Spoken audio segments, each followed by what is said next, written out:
welcome to the LLN Political Forum. I'm your host for the evening, Cristian Perez.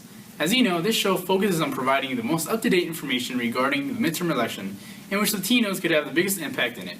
Now let's take a deeper look at the senatorial race in Colorado. When we return, we'll have Edwin Hurtado join us live from Denver, Colorado. Today we have Edwin Hurtado for us. Good evening, Christian. Thank you for inviting me to speak about the Colorado Senate race. Since the 1920s, the state of Colorado has only favored the Democratic Party during presidential elections 7 times.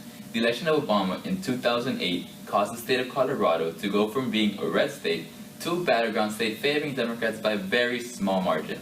However, it is also important to note that this is not a presidential election.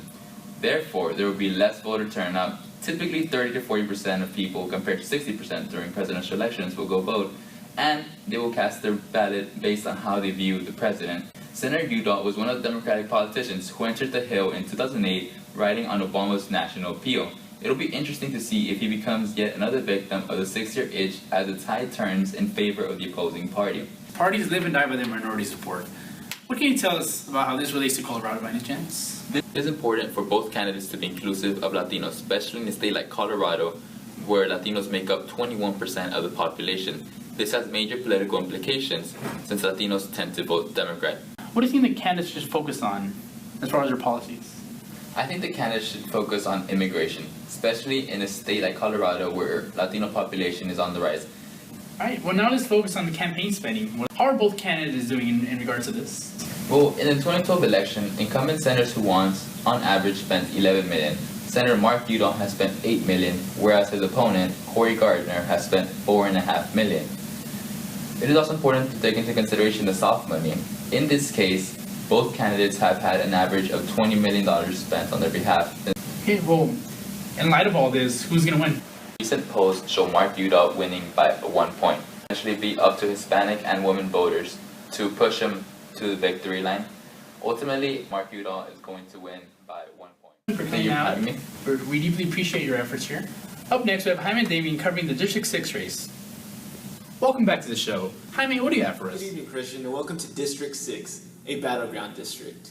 This year, Republican incumbent Mike Coffman will be seeking re-election for the 4th time against strong quality challenger and former Colorado House Speaker Andrew Romanoff. Has this always been the case for District 6? You know, this hasn't always been the case in District 6. Matter of fact, this seat has been held by Republicans for over 21 years now. It wasn't until just recently, in 2011, when the district was redrawn, that it became such a highly contested district. What would you say are the key factors that make this race so competitive? The most important long-term contingency that is affecting this election would have to be redistricting.